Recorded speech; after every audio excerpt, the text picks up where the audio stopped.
दोस्तों जय श्री राधे। दोस्तों भगवान को मानने वाले निरंकार रूप को, उस निरंकार मूर्ति को भी ईश्वर मान लेते हैं, उसकी पूजा करते हैं, उसकी विनती करते हैं। परंतु ना मानने वाले व्यक्ति उस साकार को भी परमात्मा मानने के लिए तैयार नहीं होते हैं। कुछ लोगों का यह मत है कि परमात्मा नहीं है। आइए हम आज के वीडियो में इसी पर कुछ आपसे बात करेंगे और इसी पर प्रकाश डालेंगे। दोस्तों ये सत्य है कि परमात्मा को साकार रूप में किसी ने नहीं देखा है। उसे जब भी किसी ने देखा है तो निरंकार रूप में देखा है, मूर्ति रूप में देखा है। कहना उन लोगों का भी सत्य है, परंतु यह बात सत्य है कि हर व्यक्ति अपने दुख के समय में उसी को याद करता है। जब उस पर संकट आता है तो सिर्फ उसी परमात्मा को वो याद करता है और शायद उसे संकट से निदान भी मिल जाता है। इस वजह से लोगों का विश्वास है कि परमात्मा है और ईश्वर है, क्योंकि हमारे शास्त्रों में, हमारे ग्रंथों में ऐसे ऐसे उदाहरण दिए गए हैं जिनसे स्पष्ट होता है कि परमात्मा है और उसी ने सारी सृष्टि को बनाया है। जिस दिन वो हम लोगों से रूठ जाता है, मात्र परमात्मा ने हमको एक ऐसी चीज दी है जिसकी वजह से हम जीवित हैं। वो क्या है? वो है हमारे अंदर जान। बाकी इसके अलावा हमारे शरीर का कोई महत्व नहीं है, क्योंकि जिस दिन परमात्मा ने जो चीज दी है उसे जिस दिन वो निकाल लेता है तो हम बिल्कुल असहाय हो जाते हैं, हम मृत्यु के रूप में हो जाते हैं, हमारी मृत्यु हो जाती है। और हमारे परिवार वाले, हमारे सगे संबंधी, वो उस समय क्या कहते हैं कि इस लाश को जल्दी से उठाओ, उसमें विलंब नहीं करना है। तब कोई नहीं सोचता है कि ये हमारा पुत्र है या ये हमारा साथी है, ये हमारा परिवार का भाई है, बंधु है, कुछ भी नहीं कोई सोचता है। बस यही कि इस लाश को जल्दी से लगाओ। फिर हर व्यक्ति को जल्दी पड़ जाती है। तो दोस्तों परमात्मा ने तो सिर्फ वही चीज ली है जिसने उसे दिया था। क्या? परमात्मा ने जान डाली थी, सिर्फ जान को निकाल लेता है। परंतु इस संसार में जिस चीज को मनुष्य ने पैदा किया है, इस शरीर को बनाया है, वो तो यही पड़ा है। इस वजह से आप ये स्पष्ट बात को समझ लीजिए कि परमात्मा है, क्योंकि जिस प्रकार से सूरज की किरणें ना निकले तो हमारे शरीर में एक ऊर्जा धीरे धीरे समाप्त हो जाती है, हम लोग शुष्क हो जाते हैं। परंतु जब सूर्य की किरणें हमारे शरीर पर पड़ती हैं तो हमारा शरीर ही क्या, वो फूल, पुष्प, पेड़ पौधे तक खिल उठते हैं। सूरज को किसी इंसान ने तो नहीं बनाया है। अगर सूरज को किसी इंसान ने बनाया हो तो आप उसे बताइए। सूरज को आप परमात्मा ईश्वर ही मान सकते हैं। इसी तरह से जो वायु चलती है, फिलहाल इसका किसी ने आकार नहीं देखा है, ये कैसी होती है किसी ने देखा है? नहीं देखा है, सिर्फ महसूस किया जाता है। जब हवा चलती है और शरीर पे लगती है तो हम लोग सिर्फ उसको महसूस करते हैं। इसी प्रकार से, और अगर वायु हमको ना मिले तो हम मृत्यु को प्राप्त हो जाते हैं। वायु को किसी इंसान ने, किसी वैज्ञानिक ने तो नहीं बनाया है, ये भी एक ईश्वर की देन है, परमात्मा की देन है। तो जब ये सारी चीजें हैं तो आप ये सोच लीजिए कि परमात्मा विद्यमान है। जल को किसने बनाया है? किसी ने जल को बनाया है? नहीं। और जल के बिना हमारा जीवन संभव नहीं है। जल और वायु और सूर्य की किरणें, अग्नि, इन सारी चीजों के बिना हमारा जीवन संभव नहीं है।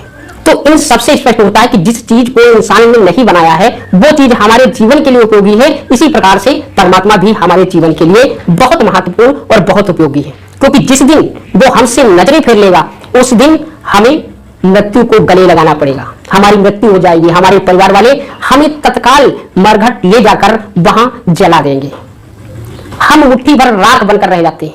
परंतु परमात्मा ने तो छोटी सी चीज निकाली है, तो उस जान को क्या किसी इंसान ने बनाया है? पेड़ पौधों को ले लो, हम लोगों को तो चलो परिश्रम करके अन्न कमाते हैं, पेड़ पौधे ऐसे ही लग जाते हैं और वो उगते चले जाते हैं। उनको कोई भोजन तो नहीं देता है, उनको परमात्मा ही भोजन देता है।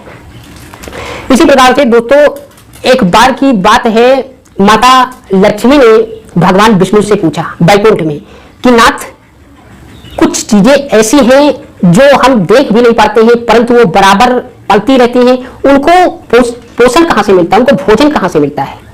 तब श्री नारायण ने लक्ष्मी जी से कहा कि हे देवी, हम सबको भोजन अपने समय पर पहुंचा देते हैं। भवानी ने कहा कि आप इतनी बड़ी जनसंख्या और इतने जीव जंतु हैं, सबको एक समय में भोजन कैसे पहुंचा देते हैं? आप तो हमारे सम्मुख बैठे रहते हैं। तब भगवान विष्णु ने कहा आप परीक्षा करके देख लो। तब भवानी माँ ने क्या किया, एक चींटी को एक छोटी सी डिब्बी में बंद करके और अपने चूड़े में बांध लिया। दूसरा दिन जब हुआ तो चूड़ी में उस चींटी को बांध लिया और फिर भगवान विष्णु से वो पूछती हैं कि हे नाथ, क्या सबको भोजन मिल गया? विष्णु जी ने कहा हाँ देवी, सबको हमने भोजन दे दिया। तो माता लक्ष्मी ने विष्णु जी से कहा कि एक चीज ऐसी अब भी शेष है जिसको आपने भोजन नहीं दिया है। तो भगवान विष्णु बोले ऐसी कौन सी चीज है, कौन सा जंतु है, हम भी तो देखें। तब माता लक्ष्मी ने अपने चूड़ी को खोला और उस डिबिया को निकाल करके उसमें चींटी को देखा। परंतु दोस्तों आश्चर्य की बात यह है कि चींटी के मुख में भी एक शक्कर का कण था। यह देखकर लक्ष्मी जी आश्चर्यचकित हो गई। तब भगवान विष्णु मुस्कुराए और कहा देवी, जिस प्रकार में आप इसे इतनी सुरक्षा से अपने बाल के चूड़े में बांध लिया, न जाने कितने जीव जंतु ऐसे हैं जहां हमारी नजर नहीं पहुंचती है, परंतु भोजन सबको पहुंचता है। तो दोस्तों कहने का तात्पर्य यह है कि परमात्मा है, इसे आपको आज नहीं तो कल मानना पड़ेगा, कल नहीं तो 2 साल बाद मानना पड़ेगा, जब आप पर आपत्ति आएगी तब मानना पड़ेगा। और ये बात याद रखो, एक दिन तुम्हें इसी परमात्मा के शरण में जाना है। हर वस्तु जब पुरानी हो जाती है तो उसकी चमक और उसकी कीमत कम पड़ जाती है, परंतु उस ईश्वर का एक ऐसा नाम है कि जितना ही पुराना होता है उतनी इसकी चमक बढ़ती चली जाती है, उतना ये चमकता रहता है। इसे ना तो कोई खत्म कर सका है और ना कोई इसके नाम को खत्म कर सकता है। ये आडंबर आप बना सकते हैं, परंतु परमात्मा का महत्व कभी भी खत्म नहीं हो सकता है। इस बात को आपको मानना पड़ेगा, ईश्वर है और वो सब में विद्यमान है। जिस दिन वो हमसे रूठ जाएगा, हमारे शरीर से व्याप्त हो जाएगा, उस दिन आपको इस संसार में कोई आपका सम्मान नहीं करेगा। सिर्फ आपको उस आग में सौंपेगा, आपको जमीन में दफनाएगा, आपको नदियों में फेंक देगा, परंतु आपका सम्मान कोई नहीं करेगा। ये सम्मान तभी तक है जब तक परमात्मा हमारे साथ है। तो हमें परमात्मा को मानना चाहिए, किसी भी हाल में हो, उसका नाम, उसका सुमिरन कभी मत छोड़ो। दोस्तों आज के लिए बस इतना ही। आज का वीडियो अगर आपको पसंद आए तो वीडियो को लाइक करें और हमारे चैनल को सब्सक्राइब करें, ताकि हमारी आपकी मुलाकात हमेशा यूं ही होती रहे। दोस्तों